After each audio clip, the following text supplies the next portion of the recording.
या देवी सर्वभूतेषु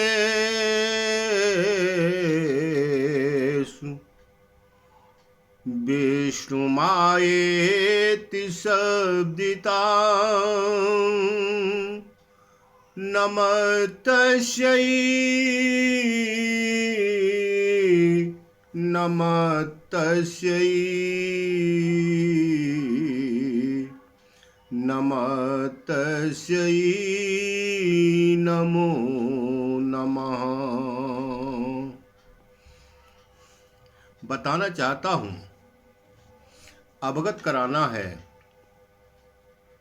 कि त्रेता और द्वापर के व्यक्ति भी संसार में हैं। वो कहाँ हैं? राजा शांतनु के भाई देवापी और इक्ष्वाक वंशी मरु इस समय कलाप ग्राम में स्थित हैं और बहुत बड़े योग बल से युक्त हैं।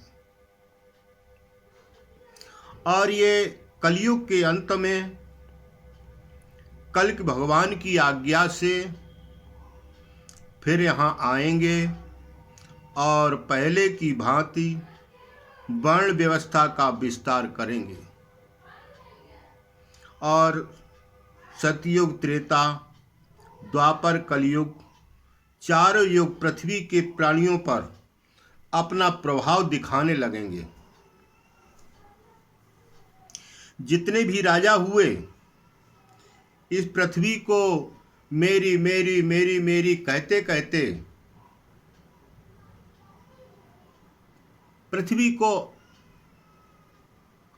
पृथ्वी का स्वामी, अपने को पृथ्वी का स्वामी कहते कहते पूरा जीवन व्यतीत हो गया। लड़ते रहे, मरते रहे और अंत में यहाँ से मर कर के चले गए, धूल में मिल गए।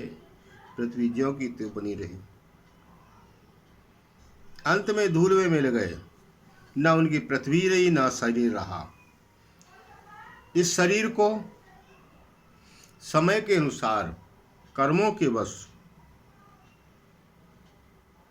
चाहे कोई राजा कह ले, चाहे मंत्री कह ले, चाहे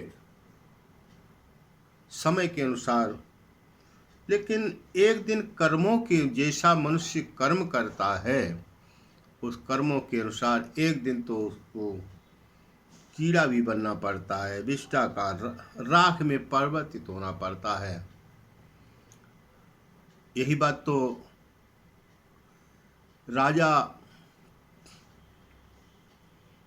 जड़ भरत ने राजा रहुगढ़ से इसी बात को कहा था। जब राजा रहुगढ़ ने उल्टा सीधा बोला जड़ भरत महाराज से, तो जीवन में पहली बार उन्होंने राजा रहुगढ़ से कहा, जो कि कपिल देव मुनि के पास में ज्ञान सीखने के लिए जाया करते थे। जब उन्होंने कहा कि माटी के धोंदे पालकी को ठीक से लेकर के नहीं चलते, तो आज पहली बार जड़ भरत ने राजा रहुगढ़ से कहा, ये चार मृत्तिका के टुकड़े, ये चार मृत्तिका के टुकड़े संचलनशील कहलाते हैं। मिट्टी की ये बनी पालकी मिट्टी को ढोए जाती है। मिट्टी से बना ये पंचभूत जब मिट्टी में मिल जाएगा, तब कौन तुम्हें राजा कहकर, फिर कौन तुम्हें राजा कहकर, फिर तुमको कौन बुलाएगा। भरत महाराज ने राजा रहुगढ़ से कहा कि राजन, एक दिन ये तुम्हारे तत्व जो है, 5 तत्व अपने अपने तत्वों में विलीन हो जाएंगे। शमशान में जहाँ पर राजा से रंग तक की सबकी शान बराबर हो जाती है, उसको शमशान कहते हैं। जिस जहाँ पर रंक की शान, एक भिखारी की शान, एक राजा की शान, सबकी शान सम हो जाती है, उसे शमशान कहते हैं। वहाँ पर जब जला दिए जाओगे शमशान भूमि में, फिर तुमको राजा साहब कह करके वहाँ पर बुलाने नहीं जाएगा कोई। अंत में इसी प्रकार का ज्ञान जब जड़ भरत ने राजा रघुगण को दिया तो उनको ज्ञान हो गया, पैरों पर गिर पड़े। कपिल देव के मुनि के पास में जो ज्ञान सीखने के लिए जाया करते थे, वहीं से वापस हुए। कहते हैं जो भी प्राणी अपने स्वार्थ के लिए किसी भी प्राणी को सताता है, वह अपना परमार्थ बिगाड़ लेता है और अपना नरक के द्वार पर पहुंच जाता है। फिर वहां पर कोई अपना नहीं होता। दूसरे को सताने जो व्यक्ति सताता है निरपराध, वो नरक के द्वार पर पहुंच जाता है। फिर वहां पर उसका कोई अपना नहीं होता है। जिसको वो अपना जीवन भर कहता रहता है, वो अपना वहां पर कोई नहीं होता है।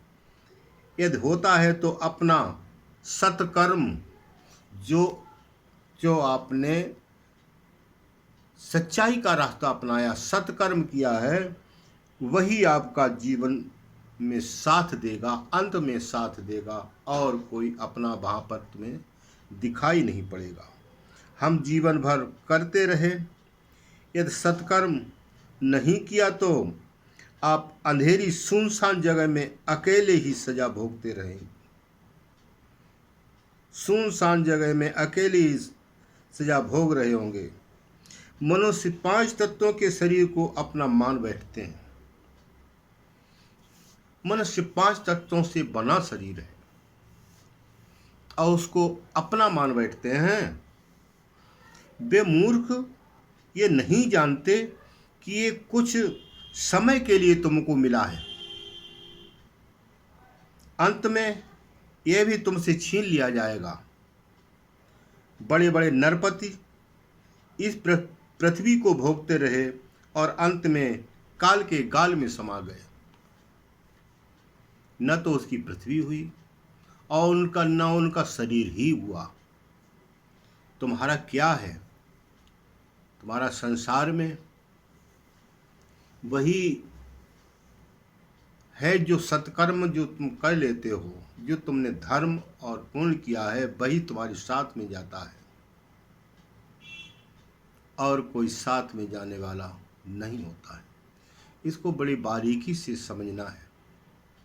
संसार में जो व्यक्ति अपने को बहुत बुद्धिमान समझते हैं, इधर उधर से इधर से लाए उधर से झपटा, किन्हीं प्रकार से कौड़ी कौड़ी माया जोड़ी, बांधे पाप गठरिया में, देखो माया के मतवारे। एक दिन सभी छोड़कर चला मुसाफिर। अपराधी तो तुम बन गए और एक पल नहीं लगता है, सबको छोड़ करके जाना पड़ता है। लेकिन जो तुमने कर्म किया है उसका अपराध के भागी तुम्हें जो अपराध को भोगना पड़ेगा। और जो व्यक्ति सच्चाई और ईमानदारी से पूरा जीवन व्यतीत कर लेता है, लोग उसको मूर्ख समझते हैं, लेकिन बुद्धिमान तो वही है।